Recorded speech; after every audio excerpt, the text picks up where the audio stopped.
What is up, guys? Welcome back to the Game Junction podcast. We are here for episode 68 with a ton of gaming news, a little bit of movie news this week, and a whole lot happening just in the gaming world in general. It's too hard to keep up with. So let's go ahead and get right into it. Game Junction podcast. The Game Junction podcast. Welcome to the Game Junction podcast. We'll be discussing all the hottest gaming news and pop culture news this week, as long as all the hot topics being discussed right now. So stay tuned. Here's what we got to say, and let's go into it. Game Junction.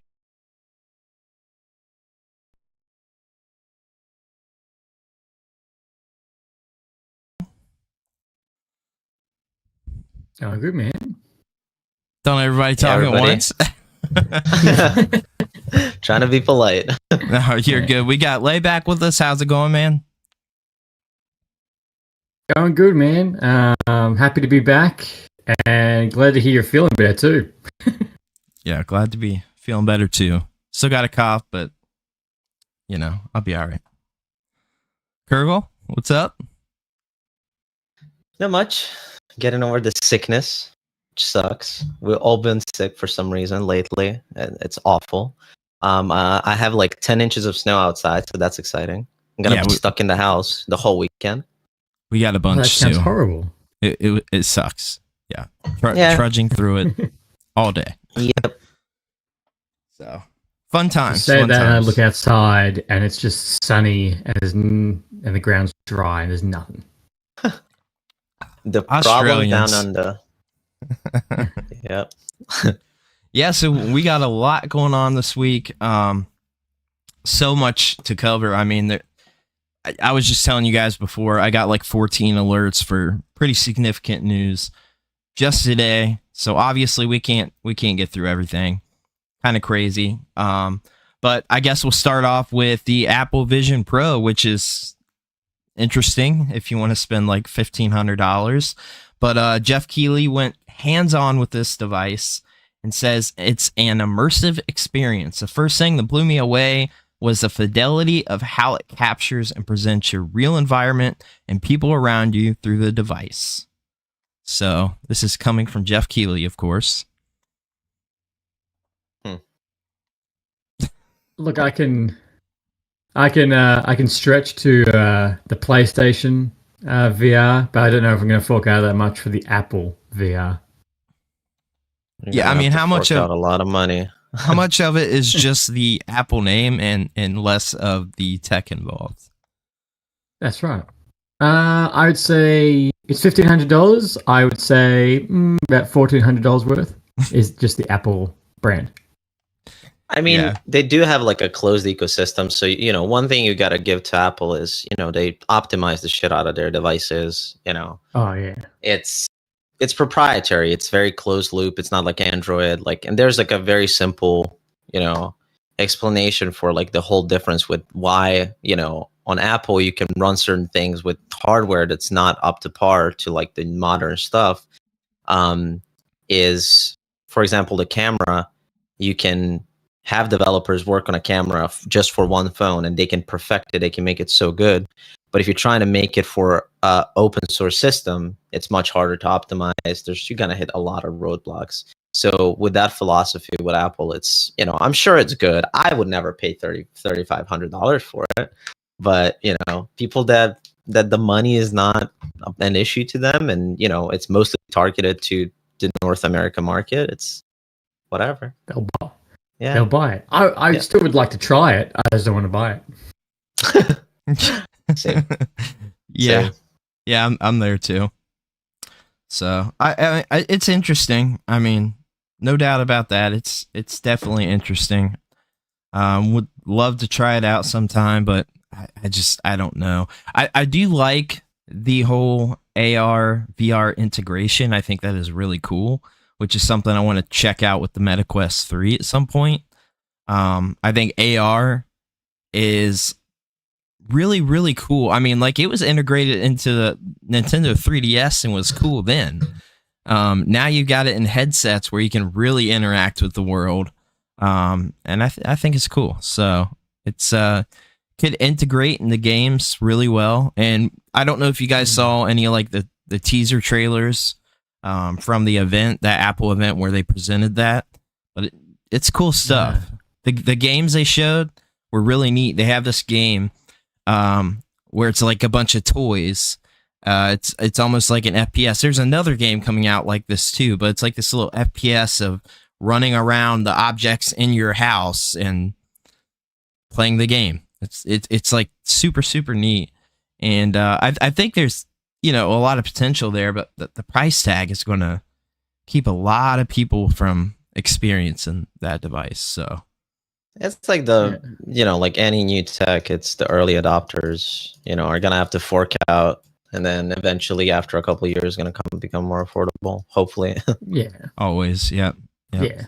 Same thing happened with the PSVR, drop down in price. Same thing will happen with the VR2. Same with MetaQuest 3. It'll all drop down in price, and as the tech becomes cheaper, and it'll become more affordable. So, yep, that's what Jeff Keighley had to say about that. So fun times from old Jeff. But we also got that IGN ranked the top 10 25 GBA games. I found this a little interesting. Not necessarily news, but with Golden Sun 1 and 2 getting announced for the Nintendo Switch Online, they went through and ranked a bunch of stuff because a bunch of those are available on there. And just like with the top 10, I can list off here, is The Legend of Zelda Link to the Past with Four Swords, which is a port plus an extra game, essentially. IGN ranked that at 9.7. At number 2, we've got Metroid Fusion. IGN ranked that at 9.5. At 3, we got Advance Wars. IGN ranked that at 9.9. At 4, we've got Golden Sun The Lost Age, which is the second one. They ranked that at 9. Castlevania Aria of Sorrow. They ranked that at 9.3. Pokemon Ruby at number 6. They ranked that at 9.5. WarioWare Inc. Mega Micro Games ranked it at 9. Advance Wars 2. And at 8, they ranked that at 9. Golden Sun 1, they ranked it at 9.7. You don't stop to look around. And number 10 was Super Mario World, Super Mario Advance 2, which again is just a port from the Super Nintendo. So interesting. Yeah. So I thought that was kind of intriguing. Interesting. Not necessarily news, but interesting to see IGN's take on things there with the GBA. Have you guys played any? Lay, you don't have a Switch, so Kurgo, have you played any of the Switch Online stuff? I actually I played a couple of the older titles when they first introduced. I think right a couple of months after the Switch released, I got that Nintendo Online like membership or whatever. Yeah. And ever since I was like, I'm never gonna play these games. I just realized that I don't have time for it. So I mean, short answer, no, I've not. I gave up on it. Not enough time in a day. True. There is. Never enough time. There is some good stuff on there, though. I mean, they've added in 64 and Sega Genesis, and a lot of good stuff. GoldenEye, all the classics are in there now, so that's cool stuff. I'm hoping they add in like Conquer, stuff like that would be really cool. Geez, for Rare. That's a drawback. Yeah, that would be awesome. I'd love to see Conquer brought in there. So, we've also got Indiana Jones. We got the trailer reveal, and it is called Indiana Jones and the Great Circle. This comes from Machine Games, which is, I believe, owned by Bethesda, if I remember correctly. Yeah, it's under the Microsoft umbrella, essentially. Yeah, Microsoft in general. So it's like Machine Games, Bethesda, Microsoft, right? So, I guess there's a good bit of outrage about it being first-person shooter, or not shooter, first person, and not third person. I saw a little bit of that myself, and I don't know. How do you guys feel about that? I think it's silly. I think. Sorry, go ahead, Lee. No. I was about to say exactly the same thing. I think it's just silly. Like they're going to want to differentiate between the Uncharted series. They don't want to drop the game and everyone just say, "Oh, look, it's an Uncharted carbon copy." Or Tomb Raider, Or Tomb Raider. Yeah. Which, I mean, the way I saw it is like, if you're going to get upset over it, just don't play it. Like, what's the point in ranting online? And the same thing was for Cyberpunk 2077. It was silly to me because everybody was so butthurt that it didn't have third-person mode. And I'm like, why would you want a game this immersive to be in third person? I don't know. No, a lot of people probably feel different, but I feel like it. When I saw the little clips, did you see the little clips of when he walks into like the temple or whatever, and he like takes the torch and like all the lighting, all the little details, the creepiness of it. It just, I don't know. I think it fits. I think it should be. And they have, I don't know if you guys saw, but they have segments where if you're performing an action of some sort, you will get pulled back into the third person. So I think it looks good. Yeah, I couldn't agree more. I cannot imagine Cyberpunk being 3D. That would just been weird to play that in a third person. Same thing with like playing Grand Theft Auto in third person would be weird as hell. I'm sorry, reverse the other way around. But no, I don't know. I would not want this Indiana Jones game to be third person because then, I just feel like I'm playing Uncharted. Yeah.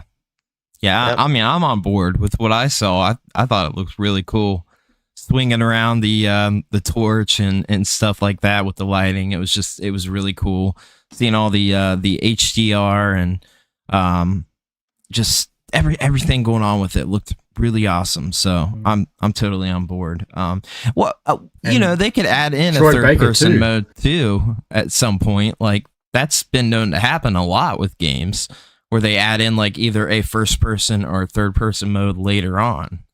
So I believe when I was reading about it, on Twitter threads and all that stuff, and a lot of people mentioning like, that you don't want it to look the same as another game, right?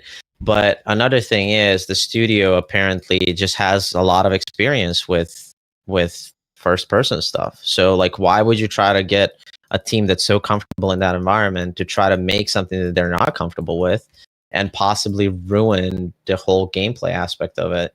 So I think it's good that they stuck with it. Exactly. yeah. And trust me, when you finished watching the trailer, was that really the first thing you thought of after that trailer finished? Going, oh wow, that really sucks that that's in first person. It's weird. Yeah, I didn't People think can't that at just be all. happy. Yeah. Never. Just be happy. Yeah, right. And it's Troy Baker too. Troy Baker is playing Indiana. Yep. Oh yeah. And we they didn't have mention that. So it is Harrison Ford's face, but yeah. they do say that he sounds like him too. So I mean, to listened some extent. I've watched the trailer 3 or 4 times, and I found it like it was a blend. Some things he said I could hear Troy Baker. Other things I'm like, yeah, that sounds like Harrison Ford. For sure. He just needs to swear more. Now that does sound more like Harrison Ford. Yeah, never enough of that. I love it. Yeah, I think it's cool. I think it looks really good. I was super excited to see like the actual reveal of this because we've known about the game for a couple of years. It's been talked about. So 2 years? Yeah, because I think all we got was a small teaser, like going over a map or something. It was like, yeah, it's coming. Yeah. Yep. Which that's it. That's a thing that I hate. I think that you should just wait until we're getting closer to the game, because a lot of things happen. Games get canceled, things change, or you could run into the Metroid Prime 4 situation where we're now like 7 years deep into that. They announced it. They gave us the splash screen of the title, and we still don't have the game. It's been restarted twice. So I mean, then this has happened over and over and over. Duke Nukem Forever is the number one example because it was in development for almost 20 years. So it got restarted like 6 or 7 times. So they're and the studio went under, and they got bought by another studio. Yep. Which the studio was it Gearbox have done nothing with it since they dropped it. Nothing at all, which is dumb. I think it's so dumb. There's so many good IPs that are like classic IPs that like nothing is being done with, and like they could really be making some money on. Like we mentioned Conquer. Like I feel like that could make some money. Diddy Kong Racing was trending on Twitter. I don't know if any of you guys saw that. No. I don't know the reasoning why. Nobody did. I saw everybody talking about it. Like, why is this trending? But that's another Rare property. Obviously, Microsoft owns, but was originally on the 64. That would be a pretty cool outputting to get either a remake or a new entry or something. Because I mean, hot take or not, I think it's better than Mario Kart 64. Personally, I think it's a great game with like an adventure mode and multiple vehicles. You can fly. You can use the little hovercraft. You can, yeah. Isn't that just a skin of Crash Team Racing? No, because Crash Team Racing was on the PS1. I know. So nice try there, but yeah. I mean, I just hit and run. Yeah, that's such a good game. See, games like that, man, like give us a sequel to that or like a remaster of that, and people would really be happy. Exactly right. Like target audience right here. So I don't know the reasoning for that trending, but I think it's pretty cool that it was because it's a great game, and I think kind of overlooked for the 64, honestly. Not a ton of people talk about it. So I mean, also there are the news about, Sega bringing back all these old franchises, and that probably stirred some, some nests and some retro lovers, and maybe some of the companies that own those old cool franchises thought like, oh, it's a good time to kind of tap into that and maybe relaunch one of our old franchises. It'll be cool to see. I don't know. Yeah, I think so too. So I think it's just you can't there's a period of time. Yes, don't pump out sequels, but if you know it's a gem and you know there's an audience and there's clamoring for a sequel, even as just do a remaster or just an upscale, you'll still get people. Look at Skyrim, for bloody hell. It's like 10. It's on everything. Everything. Everything. You get it on your bloody fridge. Yeah. Yep. Starfield is coming to take over that place. It's gonna be in 2040. Yeah, in 2040 we're gonna get Skyrim Ultimate Alternate Universe Deluxe Mega Giga Edition. Yeah. Oh. And people are still gonna be buying it, unfortunately. But God. It is what it is. And all it is just a new skin of one character. Sold. I saw a really good comment, like one of my community members, like we were talking about Starfield or just games lately in general. We haven't been like, I feel like everybody just not enough attention to games. Like we never finish games nowadays, right?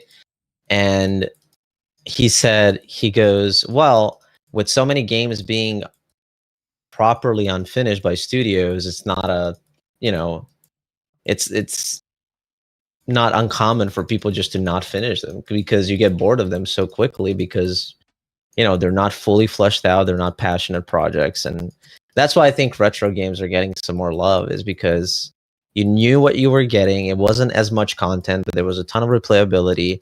There was love for the franchise, for the console system you had. Like nowadays, it's like it's really non-existent like it used to be. No, you actually got a finished game. What? You mean? What do you mean you don't have 250 hours to finish a modern ARPG? Yeah. Let me That's play ridiculous. devil's There's a advocate. 10 gigabyte. Let me 100 play devil's gigabyte update when you advocate get the here game. because Okay, we're listening. I'm a big retro guy, but there were a lot of games, especially on the NES and Super Nintendo, that came out unfinished. So a lot. Oh, I'm sure. A lot. I'm sure. So, I mean, it's cool that we can have. Of course, companies are taking advantage of the opportunity to be able to do this. So we know that. But that also happened where you got these buggy, crappy games that were dang near unplayable, and there's nothing you could do about it. You bought it, you paid your $60, that was it, and you were stuck That's with true. it. Yeah, So that's true. yeah, I don't know. Yeah, I guess there's pros and cons to everything. You know, I hate the day one launch patch. Like, why am I paying for a video game that's getting a day one patch? I don't want that. But then on the other hand, like, you know, like you said, there might have gotten a game that is just broken. It's bricked. I've intentionally played a lot of games without installing like the patches, especially in like Well, you're a during. brave soul. Well, I wanted to try it out. I mean, there were games for sure that very buggy and a big mess without installing that update. And now for a lot of games, you have to install the update or you can't play the game. So you can't do that so much anymore. But yeah. Imagine if you didn't play any updates for Cyberpunk. Yeah, that sounds fun. Sounds like a good time. Did you guys fire as soon as you bought it? Yeah, I mean, I didn't have a ton of issues with it playing on the PS5, but I know people, you know, playing it on like the first gen Xbox One, like unplayable. PC gamers were pretty much good with the game. Like you, Kerbal, you said you had like no issues at all. I literally encountered 2 like visual glitches. I encountered more glitches in Baldur's Gate 3 than I did with Cyberpunk. Huh. Yeah. So, but then again, like, you know, let me play a devil's advocate. I think CD Projekt Red was wrong for releasing it for last gen.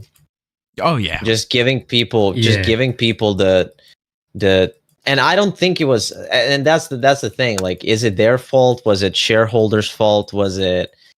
I mean, who knows? But I think they fully knew when they announced the game that they're gonna have a really hard time to get it working properly on the current gen, because it was announced 2013. yep. God. So Stupid. yeah, I mean, but that's the thing, you know. Damned if you do, damned if you don't, you know. So it sucks for them, but they pulled it off. I mean, kudos to them. I think it was smart for them to not release the DLC and the last update for older consoles, because they would definitely be shooting themselves in the foot. On that note, we should check out the news regarding GTA 5 and some cut support on last gen consoles. Did you see that? Yeah, let's dive into that. So, long story short, Rockstar Editor is going to be removed for players on PS4 and Xbox One, with the effort from Rockstar, quote unquote, that they're reaching the limits of how much they can do in terms of updates, because, you know, the old gen consoles cannot keep up hardware wise. What do you guys think? The hard thing is we're getting to that point, and I know people will complain, but you got to remember at the same time, like, how old is the console? You're still trying to play these games.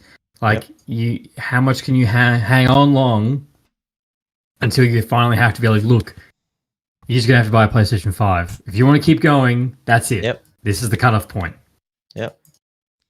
Yeah, So I don't blame them for doing that. I don't either. I mean, and it's a PS3 game. at the end of the day. You know what I mean? And that's Yeah. one thing that people don't understand. It's running off of not last gen, but gen before that. Mm. And I mean, they've been milking it now for so long, and we talk about this often. But Jesus Christ, like, can we be over? It had a good run. It had a good run It for will- the first like 5 years, and then it just, I don't know. It just looked like a chore every single time I even thought about it. It will be in 2 years. It'll be over. Not that it's Christ. necessarily new. There was GTA 6 news this week. I forget what it was. So kind of dumb of me because we didn't get all the notes in here. But what do you guys think? Because I don't know if we talked about it when you were on last lay about GTA 6. I think we did. Did we? I think we did because we did the debate on how excited We we did. are. Okay. on it. All right. Okay. Yeah. So I think it's time to move on. Yeah. Let's move on. No more attention for Rockstar and Bethesda, the milking companies. Yeah, no doubt. Did you guys see Avowed during the Xbox Developers Direct? Which I guess we didn't even mention. That's where Indiana Jones was shown during that Developers Direct. We got a few things there, but Avowed was the other big thing from Obsidian. Did you guys see anything on that? No. I saw the gameplay. They were trying to, that it's Obsidian. And for people that don't know, they made the Outer Worlds, and then they also are the infamous company because of Fallout New Vegas. Mhm. I think they do a really good job when it comes to RPGs. They have a very unique take on things. I Yeah. prefer their take on like Fallout. I love New Vegas. Me too. I found Fallout 4, even though it was like heaps bigger and chock full of content, I just, after 60, 70 hours, I was like, why am I even playing this game? While with Obsidian games, I tend to stick with them much longer, and I'm excited. I don't know. I'm not gonna be kind of hyping myself too much, but I'm definitely gonna play it. I trust Obsidian to put out decent products. But yeah, that's me. What about you guys? Yeah, I'm looking forward to it. I don't like Fallout 4.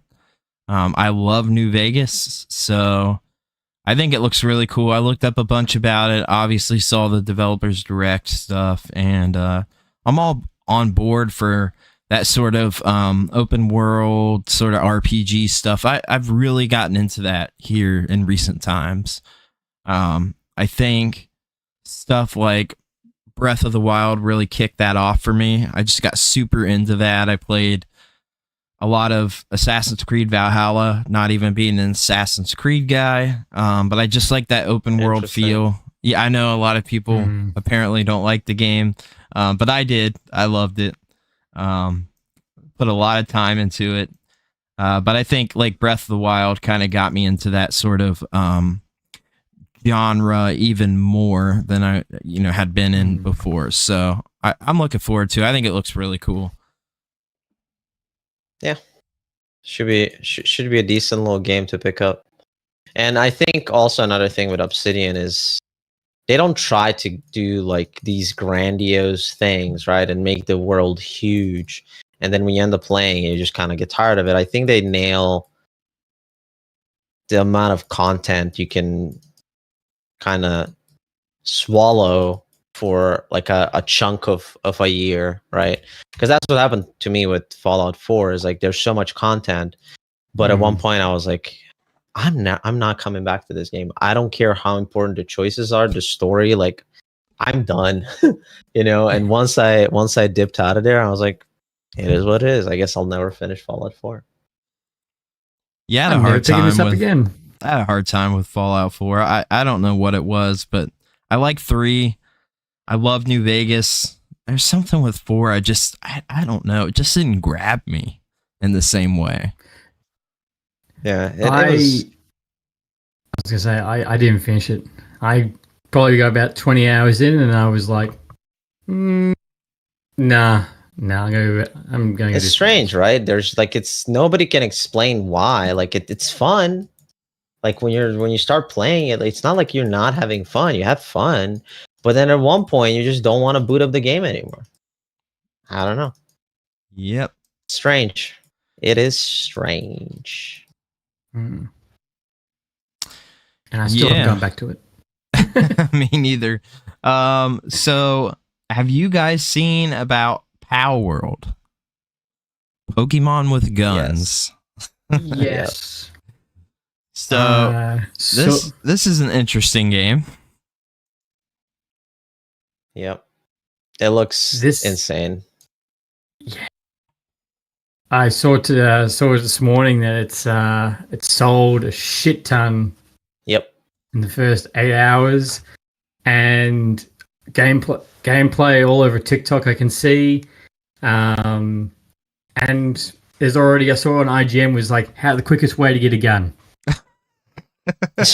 Already. Yeah, that's hilarious. They gotta get that traffic. Yeah, and the servers apparently they're struggling with the servers because of how many people are playing right now.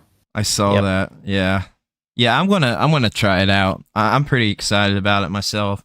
I think it's interesting. I mean, I don't know that I care about the Pokemon with guns aspect, but the whole open world concept of a Pokemon kind of grabs me, and I mean, we'll see. It looks hilarious. It really does. It looks really funny. It also kind of gives me like, do you guys remember Monster Rancher?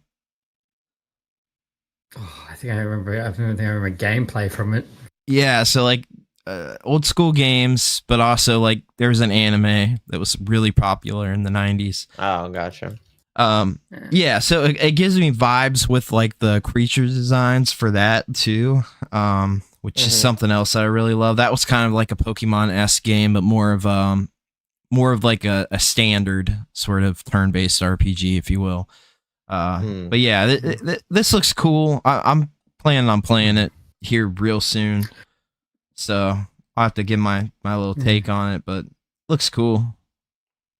I just want to know, like, what was it just two guys who just love Pokemon go, this was a lot of fun. You know what would have been better with this? Guns. Guns would have made this game a lot better. We've got an idea. Hey, it's not a terrible idea. No. Here in America, everything's better with the guns. Hell yeah, brother. Yeah. I want to see Pikachu have bazooka. I love it. Yeah, so more stuff on Hogwarts Legacy. It just keeps on coming. It beats out the latest Call of Duty as a high-selling game in the US for 2023. I saw this trending on Twitter too. Yeah, what do you guys think about that? There's more potheads than COD players.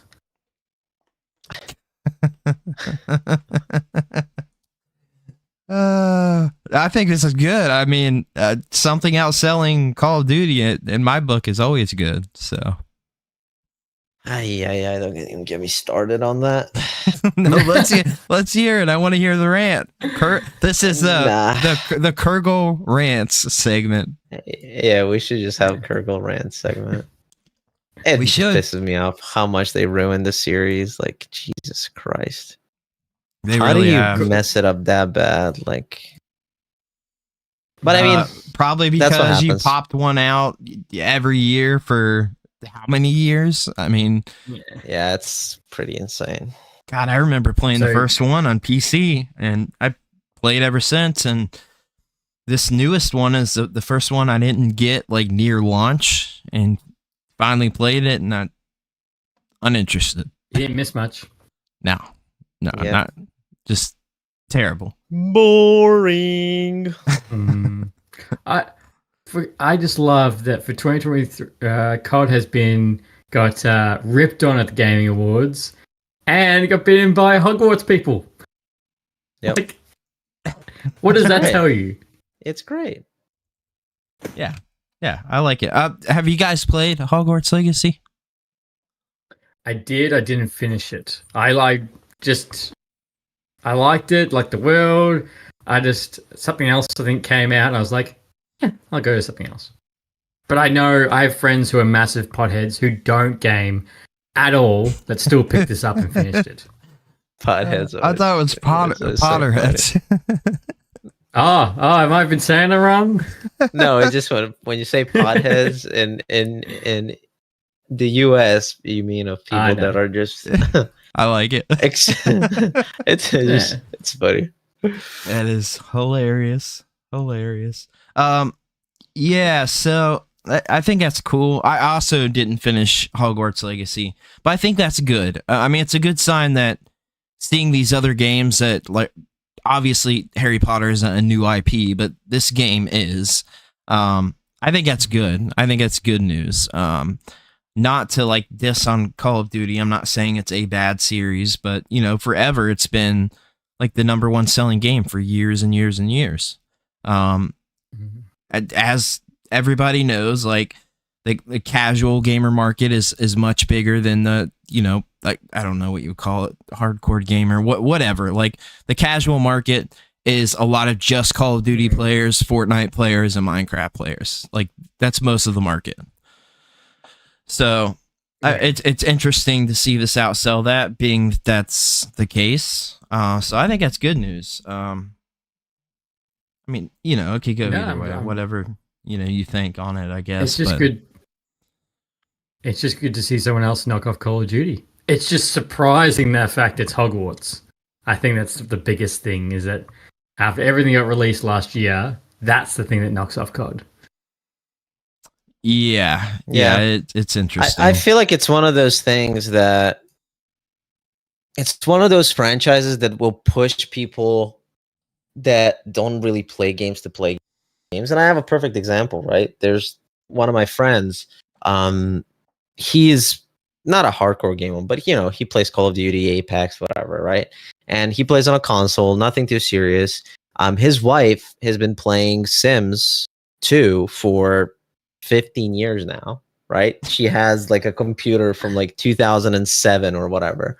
And that's what she's been doing. And then now, literally like a couple months ago, she got an actual gaming PC. And first thing she got is Sims 4. And then she kind of showed interest for Hogwarts Legacy, and she's super enjoying it.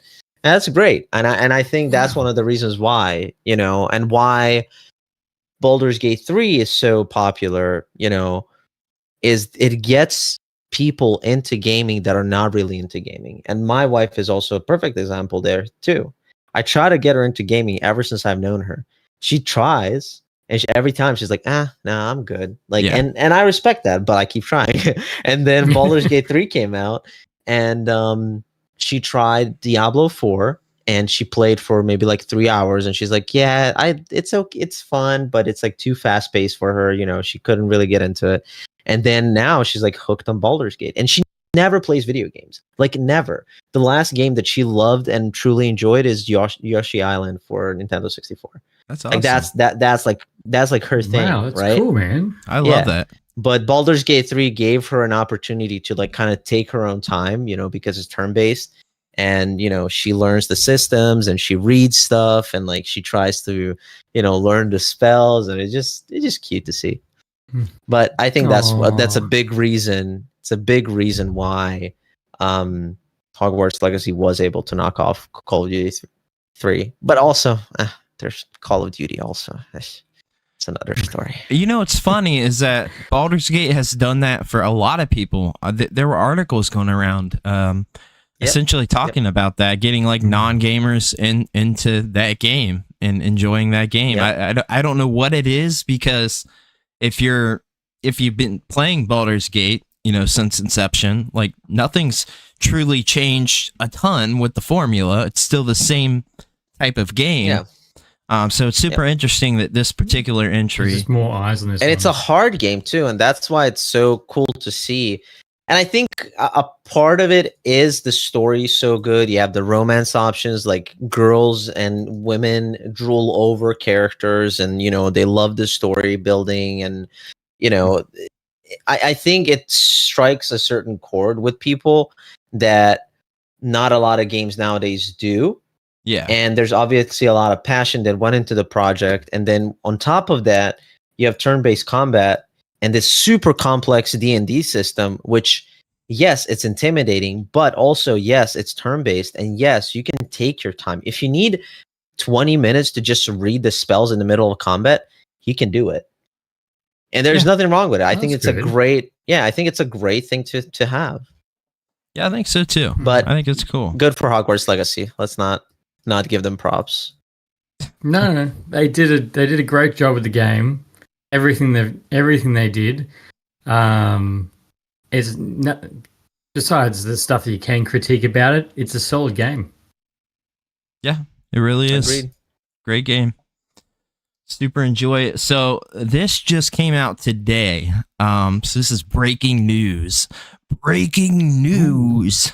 Boom, boom, boom. Yeah. Nintendo Switch 2 was listed by a retailer. I believe this retailer was in, I want to say Thailand. But it That sounds about right. Okay, so I guess the origin of the listing has something to do with somebody who has a developer unit, I believe. I want to double check on this too to make sure. But it's a developer, I believe, and they listed have a storefront or something. It's very confusing. Again, it's out of the US, so I didn't quite understand. But essentially, it went live today on Mecha Japan, a retailer specializing in Japanese electronics exports.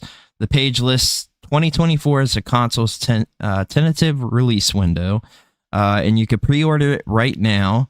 While likely a placeholder, the listing adds to the recent influx of leaks and rumors. So you can pre-order it there now.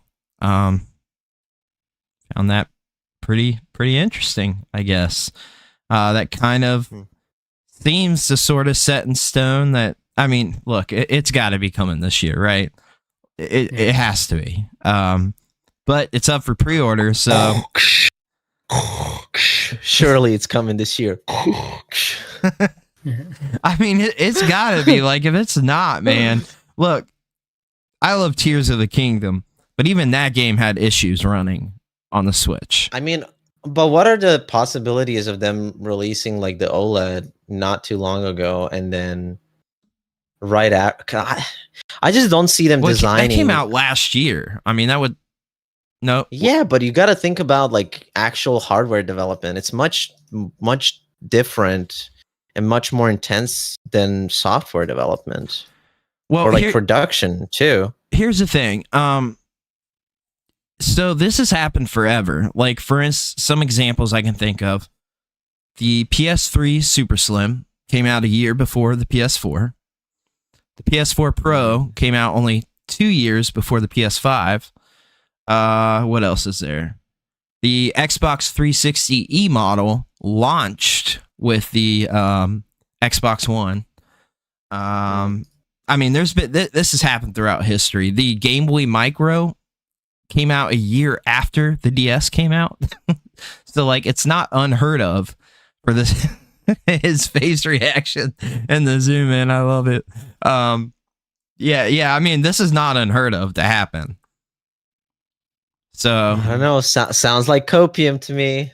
Do you think we'll just get an announcement? It'll just be announced, like, I mean, it's possible. I'm sure it's possible. 2025. No, here's what I think's going to happen. So we always have a February Direct. We've had one for the past like 5 years. I think we get a February Direct. I think we get some teaser at the end. No announcement date. Next Direct, I think we get our announcement date and it drops holiday this year. That's my guess. Yeah, the holiday season would actually make a lot of sense for retailers in general, you know. It's time when, you know, everybody spends money and shit, so yeah. Well, and the other thing is too, like, there's 3 first party games coming out for the Switch this year. We've got that Princess Peach game, which is like actually a pretty high level game. We got the Mario the Mario versus Donkey Kong remake is coming out, and then the Luigi's Mansion 2 remake comes out. and it is a telltale sign. This happened. Oh, and in the Paper Mario 1,000 Year Door, so 4 this year. So they're definitely not going to drop it before that. Those all come out before holiday season. All of those drop. So that makes sense. They're not going to diminish those, software sales. And this always happens every single time new hardware comes out. We get a bunch of remakes or remasters of games, and it's because they're like trying to fill in gaps, right? They don't want to develop brand new big games for the platform when the new system is about to come out. I see what you mean. Yeah. So the brand only new one's just about to drop. Yeah, the only new one is the Princess Peach. The others are remakes. So this happens over and over and over with Nintendo. They've been doing this for years. And another old example is Super Mario Bros. All-Stars. That was a super late drop for the Super Nintendo before we got the 64. So they've been doing this for a long, long time. And I think that's a pretty telltale sign there. And the fact that we've also not gotten anything past 2024 news-wise from Nintendo as far as games is another telltale sign. That's true. So I think Detective Brandon on duty. I mean, that was a pretty good breakdown. Look, I've been writing about Nintendo for 12 years now, so I've seen the little scope of the way they do things, and I got You've seen the little scams. I've seen the little scams, the scandals, the flops, and everything in between. I'm just imagining you in front of a map with a whole bunch of string attached, being like, "This is what Nintendo's going to be doing. This is where it's dropping." It's the meme. Did you guys watch? Yeah, it's the meme. Did you watch It's Always Sunny in Philadelphia? That's what I think you're talking about. That's Yep. Exactly. Perfect. Yeah, so I think that's a telltale sign right there. But it's interesting that there's actually pre-order on this website. I think that's a little wild. There's a couple movie things I want to cover because I think it's super interesting. I don't know if you've seen any of this yet, Lay, but there's a new Deadpool 3 promo. Reveals the first official look at Hugh Jackman in the Wolverine mask. Did you see that? I did. Now, the only thing I have against it is that it looks like something that's just on a cup. It looks like it's just a patch or something. It's not really a poster. It just looks like something that someone's just taken a photo. It looks photoshopped. It looks bad. That's why I was a bit I really wasn't too excited. I was more excited for the leaked Deadpool 3 set photo, which dropped that shows another variant of Deadpool looking like he's got a giant mullet. Yeah, it's a little strange. Interesting though. I've wanted to see the classic Wolverine outfit in action for a long time. I understand why they didn't do it, in the beginning, because it just wouldn't translate to what they were trying to do with X-Men 1 through 3, right? But I always wanted to see it. Oh, I always did. And I still would like to someday see my favorite Wolverine costume is the orange one. He wore it for a significant time in the 90s. Yeah, that's my favorite. Was it orange and blue? Or orange and black? Yeah, I think so. It might have been orange and blue. I think it's dark blue or something, right? Because it reminds me of the Sega game. It was a 2D side scroller, and you could play as a number of characters from X-Men. Yeah. Orange Are you blue, talking about orange Marvel vs. black. Capcom? That's not a 2D side scroller, a 2D fighter. No. It's it wasn't a fighter. Let me see if I can find it. 2D side scroller with Wolverine. Trying to think. There was a lot. There's a lot of Marvel games. It was just called X-Men. Yeah, it was just called X-Men.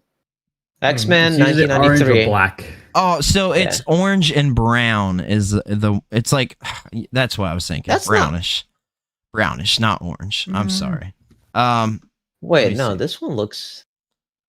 I can pull up what the actual name of the outfit was. But yeah, it was brown. I'm sorry, brown and like oranges with the leggings and the mask. That was my favorite, and I would love to see that come to film. He wore that for a long time in the comics. I always thought that was the coolest costume, in my opinion. But yeah, it's cool to see. I think they also used it in one of the reboot cartoons as well. I think Wolverine in the X-Men, his suit was orange and brown in that one. Yep. Instead of being yellow. But look, if he's only wearing the masks for like 2 seconds, I'll be happy with that. Anything longer, I'll be like, nah, take it off. You're Hugh Jackman. You know he's not going to wear it that long. Come on. I can't see that. They're not going to want to hide his face. He's a big seller of the movie. So it's also Ryan Reynolds' like baby, so I'm sure they'll I don't think it's going to be one of those movies where, a big studio does it because they have the rights to it. It's Ryan Reynolds being heavily involved in it. Hugh obviously loves the franchise, so I'm sure it's going to be just a good time all around. Yeah, and Kevin Feige we just said to him was like, go nuts. You've got the R rating. Hugh Jackman's on board. Here's a couple of notes what has to tie in. The rest, go have fun. Yep. That's how it should be. No doubt. That is how it should be. Is anybody picking up the Last of Us Part 2 remaster? You cut off there for a second. What did you say? Is anybody picking up the Last of Us Part 2 remaster? Nope. Nah, but it's funny you say that because I did see a meme today that was like, oh, behold, Last of Us remaster with all this. Cool, but that's no God of War Valhalla. Yeah. Well, in that news, some people are getting refunds because they purchased that version of the game when they were able to just upgrade from the PS4 game for $10. So a lot of people bought that and we're getting, like mass refunds. Because apparently Sony didn't promote that enough that you could do that, which I think, let me know what you guys think about this. Do you think a $10 upgrade fee is fair? If you already own the game, you're getting this additional content on it. You're getting essentially an upscaled version of the game, I guess, that runs at better frame rates. There's quite a bit of additional content. Not that it's been put out there a lot. A lot of people think it's just the same game. But you get a whole new mode, a couple new modes, and what do you think about an upgrade fee? I think that's fine. I think if you're getting if the content outweighs the fee to what you're getting. So no. All that. Usually the answer is no. You're not getting your money's worth. But yeah, I mean, you should just look at it as a DLC, really. And with the DLC selling for as much as they are lately, it's, I mean, if you like the franchise, it's like a no-brainer. Like, why wouldn't you get that? Yeah. Mm. Yeah, I think it's a bad idea. I think it's fair. There's enough to support it, and I mean, being able to play it at, I guess it claims native 4K. So I think it's cool. The modes seem cool for it. You phrased that really well. It claims. Yeah. So let's leave it at that. Claims. Claims 4K 60, but does it really? We don't know. But I find that interesting that some people are saying they're not getting their money back and they're not getting their refunds. There's like a whole fiasco behind that. So sorry if you have not gotten your money back, and sorry that Sony did not promote that very well. But that kind of sucks. For them. Yeah. For them. And then we've got, of course, Kurgle's favorite topic to discuss is Starfield. Ugh. Look at that smile. Look at that smile on his face. We got the update 1.9.47.0 is finally here after delay. What an update. They can't even get the update numbers right. Oh my god. Anyway, I can't even believe that's real. The highly anticipated random number update. Oh my god. Where What did is they even it? come up with It's that coming. number? It's a build number, but like that's a really strange choice for a build number. Yeah. You usually use the big numbers for like actual big updates. You know. No. Yeah. No. Yeah, so What do we I don't- know? We don't work at Bethesda. I don't know what this adds in exactly. Do you know what this adds in, Kurgle? No, we talked about it last week. I It's the literally same thing. I saw the news and I was like, it said something like it adds new quest line. It adds a number of bug fixes. And I said, A number? so the whole game is getting remade. I don't know. I really wanted to like be passionate and like read about it, and I just could not. It's crazy. Yeah, such a bummer of a game, man. Such a bummer. I really hope they utilize the groundwork like that they did and actually make something good out of it. I'm super for that, but I don't know. And they probably will. You know, we talked about this last week. Like, they will probably do, you know, the work and they'll probably get it better, and it's just gonna claim so many awards and all this and that. But right now, I just cannot recommend it. I can't be excited about it. They just really dropped the ball on it. Yeah, such a bummer, man. Such a bummer. So just the normal. Yeah. It sucks. All right. So, what are your guys' takes on physical media versus digital? So, I did a video because it's been a hot topic here recently. Best Buy, as we know, took out pretty much all the physical media, limiting the games they even sell. That's what they're keeping, just games, but in a limited capacity. So what are your guys' takes? Because that was actually one of the questions asked, that wanted to hear everybody's opinions on what they buy physically, what they buy digitally. If they don't buy one or the other, do they care? Go in depth. Let me know how you feel. Go first if you want. No, go ahead. Yeah. Look, I just think it's. I know it can get really annoying that this is happening, but this is no surprise. Like, we're very much at that point where that physical media is going to keep slowly going, because like there's also all the people out there that are going no more physical DVDs. No, they're all getting streaming service. Like, you know, that's all going all that way.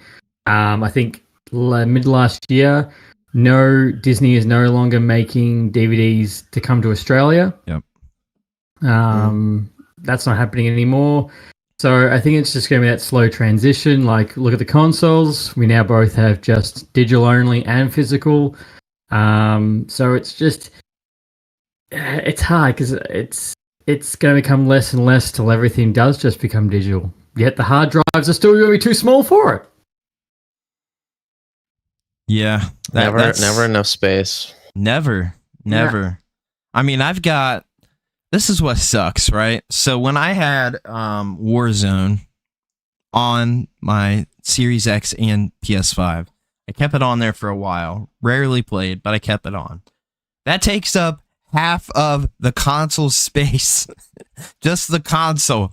Like we have this new 300 gigabyte update. What do you mean you don't have enough space for it? Yeah. I have delete something. What, the system hardware?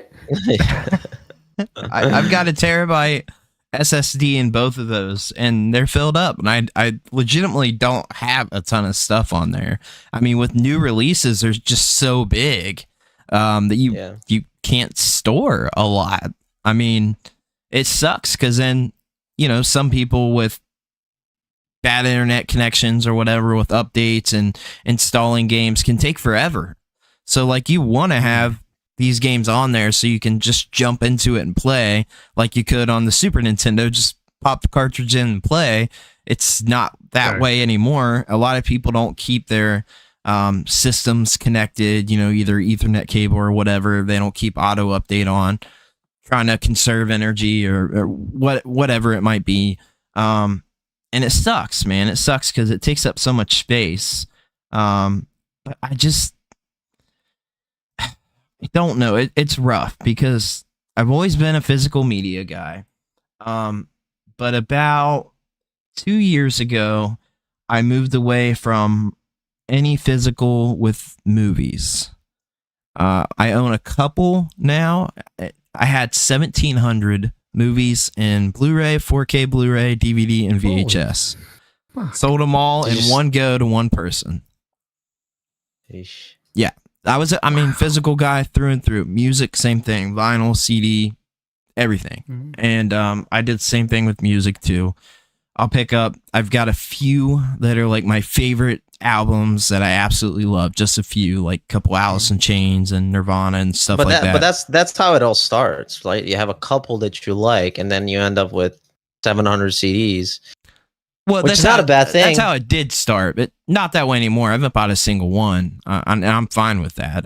I don't need to own any of that physically anymore. Like I'm okay with that. Yeah. Like I bought the Mario movie, the 4K Mario movie, and Sonic. That was it. I justified it because it was video game related, and I use it for the channel, and my daughter loves it, so I justified that one. But that's it. I've got 3 physical movies. That's all I've got left. So I'm by no means like the old guard with things, but it is a very fair and valid point that a lot of these movies that you want to access aren't on anything. There's no way to get them, and there's movies trapped on VHS that still have not even ever been brought to anything ever. You know what I mean? Yep. So that's the other end of it. There's going to be some movies that they'll never see the light down streaming. Never. If you're into like, B horror movies and stuff like that, good luck, because a lot of that hasn't been. There are boutique like releases from companies that get some of that stuff. Like Scream Factory puts out some stuff, and what is it? Visteron Video, I believe it is, does some of that stuff. But I think that physically with that stuff, I think Disney is trying to move completely away. Like the Australia thing, I think was a starter. I think they're going to cancel their movie club, which is a big thing for people getting the movies. I think they're going to cancel that, and I think they are legitimately trying to move away from physical movies. I think that's their end goal. Which, I mean, look, Walmart now has full distribution of all movies in the US. Their company owns all distribution of any movies. So pretty much Walmart is going to be the only one carrying the movies. But at the same time, my Walmart movie selection is like this big. So it's like, what's the point? What's the distribution? It's like, I don't understand. Retrotibion popped in, said what's up, and Graphics Gear said comic books often used black with blue highlights. Sometimes it gets mixed up with blue and black highlights, such as Spider-Man, talking about the topic earlier. But yeah, I just find it's a double-edged sword with the physical versus digital thing. I mean, it's obvious that we're moving that way with video games, and I'm not going to be like the old guard with I'm not going to play it if it's digital only, because you just can't. Like, I'm not going to do it. Back in my day, everything was physical. I mean, it sucks. Like, I like to own physical assault, physical video games. Yeah, all the same. It reminds me of that's a way to it, buddy. Comic book, whatever the guy's name from Simpsons, the comic book guy. Maybe that's his name, comic book guy. I can't remember. Oh yeah.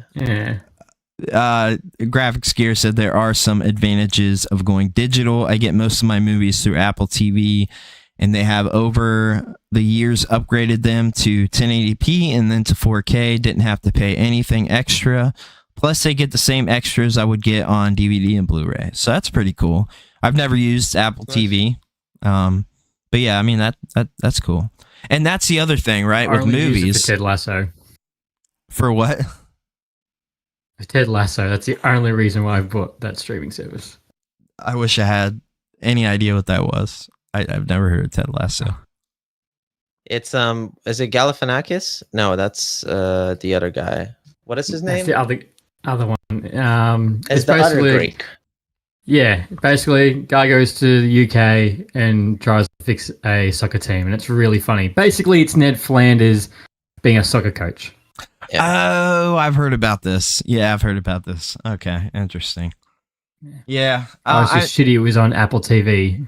It's like Amazon Video. Like I think I've ever gone there once to watch something, and I can't remember what it was. Was it The Boys? Yeah, The Boys was the only thing I've ever watched on there. I'm still not caught up on that. I watched season 1. That's it.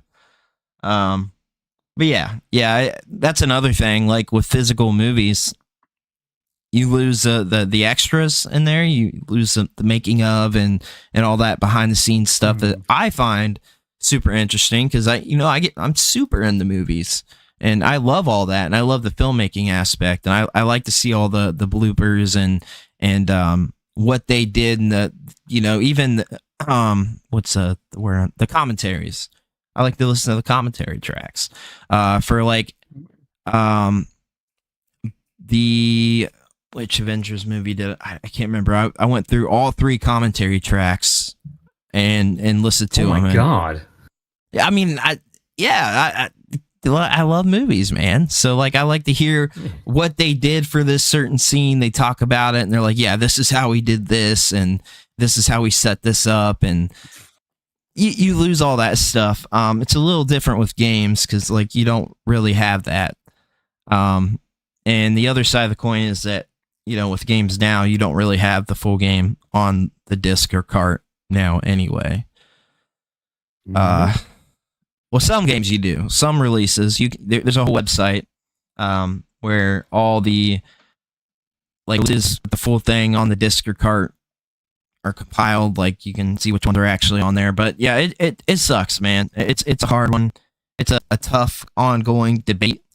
And with Best Buy doing that removal, seems to be a pretty hot topic. So. Yeah, my only thing, like I said before, is just the space that just annoys me. I'm like, if you're gonna go that direction, then increase the space of the hard drives. Then I'll be fine. Yeah. Are you a physical movie guy? Are you a physical movie guy at all, Lay? Used to be. I did the same thing as you did. I stopped. I saw what I ran out of room, and my partner said to me, "You need to get rid of these." I'm like, "Yep, yeah, you're probably right." Yep. You probably could see the dust of the only 10 movies I keep picking up and watching over and over. Yep. Yeah, that was the thing. I wasn't even watching them. That's it. Exactly right. I think the last movie I bought that was physical was I got the 4K Oppenheimer because I really wanted to get that on 4K. It's a badass movie. It's a good movie. Yeah. Did you watch it in the theaters? I did. Yeah, I did. It was so good. Yeah, super good. And very much at the ending of that movie, you're just like, we're fucked. Yeah. I think we're pretty lucky, actually, considering how that whole part of history played out. Yeah. I mean, let's not talk about politics. We're here to talk about video games and pop culture. Anyway. Yeah, so Oppenheimer video game. Is that happening? That would be dope. It is a very short campaign. The introduction or tutorial is 5 minutes long, and then the ending is pretty sad. You press one button and the game it just pops up. It says game over. Yeah, there's a lot of puzzles leading up to the big bomb. I love it. Another and it's in first person. Oh man, so you can get wouldn't that be fun? the full immersion. Just make sure you put some glasses on, guys, when you're playing it. Yeah. But I just want to tell you guys, I do have to hop off. That's I'm sure Brandon has some more themes to talk about with Lay. But yeah, I really need to drop off. Okay. Thank you guys so much for That's chatting okay, with man. me tonight. I appreciate you all watching, and I'll see you all in the next episode. Later, man. See you, man. Good seeing you. Good night, guys. Good seeing you. So yeah, one of the other news is something else movie related that we have. We've got Madam Web. We brought it up earlier. Yeah. Prediction points to worse opening than Morbius. What's your thoughts on that? I don't think that's going to be the case, because when to the casual viewer, they can see a Spider-Man in the trailer. So I don't think it's going to be worse than Morbius. Quality of the film might be, but I feel, and because another reason being that this year there's only one MCU movie, that I think the more the casual viewer is going to watch these Sony films this year. Like, this is Sony's year. Yeah. They have no competition. Right. Yeah. Yeah, that makes sense. I mean, what are we getting Marvel this year? Anything? So Marvel, we're only getting Deadpool 3. We're getting about 5 shows on Disney Plus.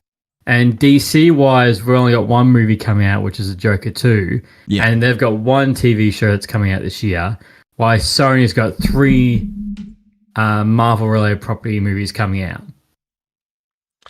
That's interesting. We haven't had a Marvel dry year in a long time. No, we haven't had a dry year since 2010. I think 2010 was the last time we had one Marvel movie. That's crazy, man. It's been that long. It's crazy how long the MCU's been around. Let me ask you something. This has been a sort of debate. When would you consider the MCU actually starting? I've heard different answers. The MCU officially started in 2008. With the Incredible Iron Man. Okay. So yeah. Was Incredible Hulk second? Yeah, Incredible Hulk. Yeah, Iron Man, Incredible Hulk, Thor, Iron Man 2, Cap, Avengers. I could keep going, but yeah, that's a start. I thought Iron Man was the official beginning, but people... Yeah. I can't remember. Maybe it wasn't for the MCU, but people bringing up about Deadpool and Wolverine, X-Men Origins Wolverine being like some sort. It's with Spider-Man No Way Home. I think it was with that one that basically that all Marvel projects outside the MCU are technically officially canon, that are just a different multiverse. Multiverse of Madness. Yeah, because you got Toby, who came from the Spider-Man films, and you got Andrew Garfield, who came from the Sony ones. Sorry, those ones. And now we're going to have, and obviously during that time, we've had Multiverse of Madness with Xavier coming back. And then we're going to have Deadpool 3, which is going to have a couple of people from the original X-Men trilogy again. Interesting. What's your thoughts on the Joker 2? Did you like the first movie? I really liked the Joker, the first one. Was I very nervous about going in because there's no Batman film and they're about to do a Joker, just a film just on the Joker, which, you know, it's two sides of the coin. You always need Batman, you always need Joker. But Joker 2, I'm I'm very nervous going into this because I didn't think the Joker needed a sequel, let alone Lady Gaga is playing Harley Quinn, and it's also meant to be half a musical. I didn't see that part. Yeah, I thought it would have been perfect as just a standalone movie. I thought it was great. I thought it's a 10 out of 10 movie, but I thought as a standalone movie, it was perfect. It wrapped up well. It did what it needed to do as just a Joker movie. I wouldn't have saw a sequel coming. It was perfect. No, it was perfect. He was on top of the truck. He was smiling. He had the face makeup. And then just on the other corner, you saw Bruce Wayne's parents get shot. That's it. That's all you needed. Yeah. I don't know. It's interesting stuff. Did you see that we're getting a live action Lilo and Stitch movie? Yes, I did. I did see that. That was just a matter of time. Same with Moana. Yeah. That's getting a live action adaptation. I'm for the Lilo and Stitch. Probably my biggest thing for that is how's that going to look? Like, are we going to get this to be like a Ted kind of thing? Yeah, that's a good point. I don't know. That's what I don't know. I feel like it's just going to be I don't know, something along the lines of like maybe what they did with that Winnie the Pooh movie, Christopher Robin. Something like that. That's type of animation. Yeah, I feel like they would do something like that and that could work, which I love that movie, personally. But I saw that somebody put a quote, "This casting is blatant colorism for Lilo and Stitch." He froze. I froze? Yeah, he froze. What was that last part? Oh, somebody put and made the comment that this is blatant colorism for the Lilo and Stitch movie because of the casting, apparently. Many people argue that Nani's character is depicted as indigenous Hawaiian with dark skin, and casting a lighter skinned actor interferes with the representation of the character and a larger trend of colorism in Hollywood. I mean, I don't know. Like, that's hard to even comment on because... Yeah, it depends on how you want to go with this. Look, to me, I am still at the debate, the best person for the best type of role for what you're trying to adapt. Yeah. That's it. I mean, we've changed genders and colors of characters many, many times with movies before, and it's never been a problem. So it's been a problem. It's been a problem for some people, but it's worked for a lot of stuff. It does, but it's got to be done in the right context, and I think sometimes it hasn't been done in the right context, which has made it worse, which has created the problem. It's like, if you don't need to change the character, then don't do it. Yeah. Like, except with Marvel, also with superhero films, the lucky thing is there is a female version of every single character. Yeah. So it doesn't matter. Female Thor, female Spider-Man, female. There's if anyone goes to I can't believe they gender swapped. I'm like, no, there's actually a whole bunch of comics where he's female. Like there's female Deadpool. Yeah. Yep. It's funny. I wonder if they'll bring Spider-Girl into the MCU in some capacity. Not Spider-Gwen, but Spider-Girl. They probably will, but the next thing will be Miles. Miles is their next launching point. With the games, it's a must, right? At this point, those are massively selling games, so that would make sense. But yeah, I guess the actor that was picked was Sydney Elizabeth, which is who they're referencing. So City Sweeney, you mean? No, says Sydney Elizabeth. I'm not familiar with who that is myself, so I'm not sure. But that is the controversy on that, which is for Lilo and Stitch. yeah. Sorry, Lilo and Stitch. Yep. So that's interesting, I suppose. But yeah, I mean it is what it is. It's not the end of the world. This is all entertainment at the end of the day. The problem is people don't understand that none of this is the end of the world. This is all entertainment. That's it. Yeah. This has nothing to do with the world turning. No, and I did. It's funny actually. You mentioned that. I did see on TikTok someone interviewed Jerry.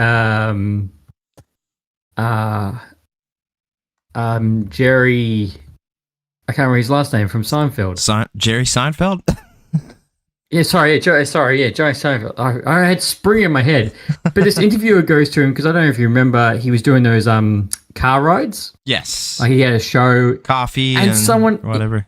Yeah, and the interview said to him, "He's like, so I noticed that most of your guests are all been prominently white males."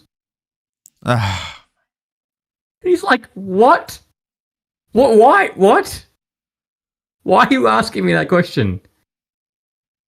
That's going over the line. That's ridiculous. Oh my gosh. Wow, when did this happen? It's crazy that the world. It's crazy as what the world is right now.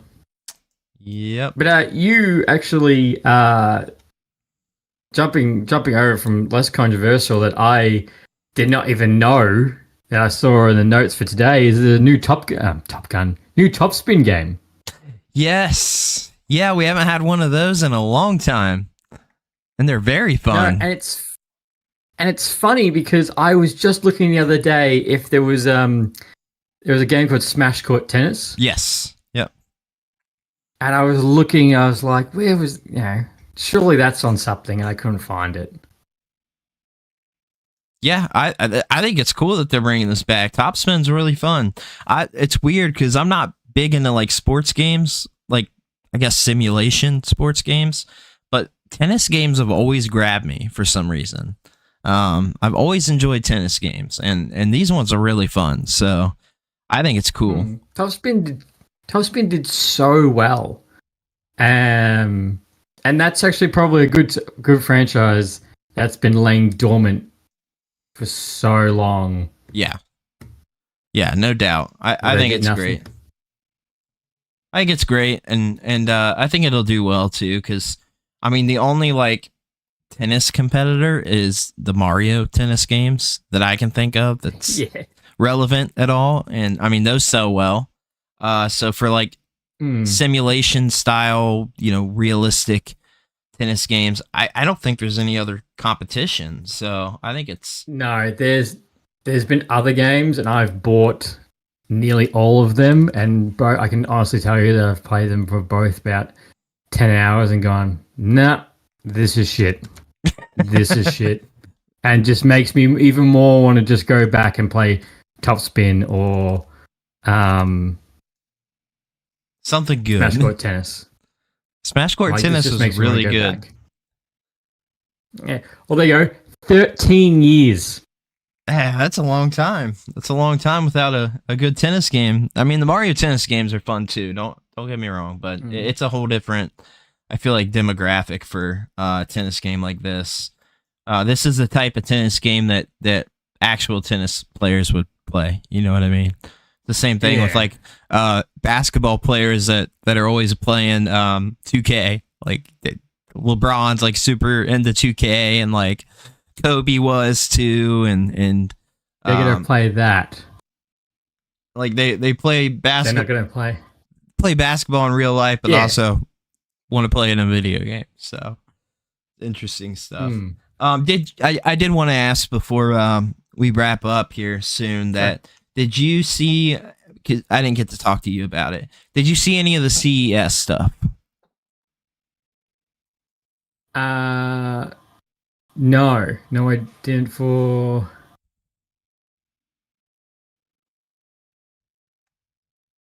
Do you even know what Which stuff was CES that is? again? No, Okay. I'm trying to look.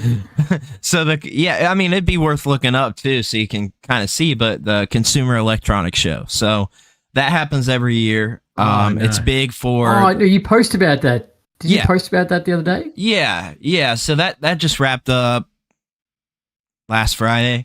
And so that's big for tech, film stuff, games, music. It's like all media centric. And then there was a ton of stuff there. I mean, you could do a whole podcast on that. But there's like really interesting stuff. A lot of it there was a lot of heavy AI integration with stuff. A lot of that, like with crazy stuff with like bathtubs and microwaves and fridges and ChatGPT. and ChatGPT in your fridge, write out something for you and let you know what's in there, what you need to restock. You are low on beef. Well, It is it's time for funny you say milk. that. Oh, I better get that. It's funny you actually say that because me and my partner are getting married this year. Yeah. And one of the things she said to me is like, "You are not allowed to use ChatGPT to write your vows." I'm like, come on. Gone. I wonder how many people have done that too. I bet a lot. They would. I mean, look, like, it's a great tool. So I see a lot of people. Look, you can tell when somebody uses it and just copies and pastes. I can tell immediately. Like, it's got the emojis on there. It has the same style of voice when you post it. It can be a good tool for getting an idea of a template for something, like say a resume or even for a post, like getting an idea and then rewording it in a way that sounds like you and that makes sense. And even for like podcasts, like a template for, podcasting or getting your notes started, like a notes template. Like, not that I did that and probably should have, but it's something you can do. So like as you said, it's a tool, and that's how it's meant to be used. Like I have a friend who's a podcasting coach, and he's got like this whole massive thing on how to build your podcast with ChatGPT. Yes, yeah. In the right way. I bet I know who he is. What's his name? Mark Ronick. Maybe. Not who I was thinking, but that's interesting. And he's a good friend of yours? He's helped me with my podcast multiple times.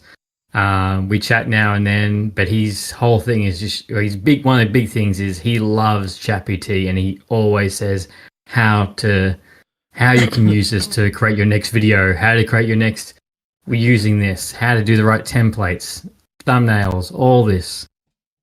But the thing is, people need to remember, use it as a template, use it as a tool. And the problem is, people know when I use it because it has grammar.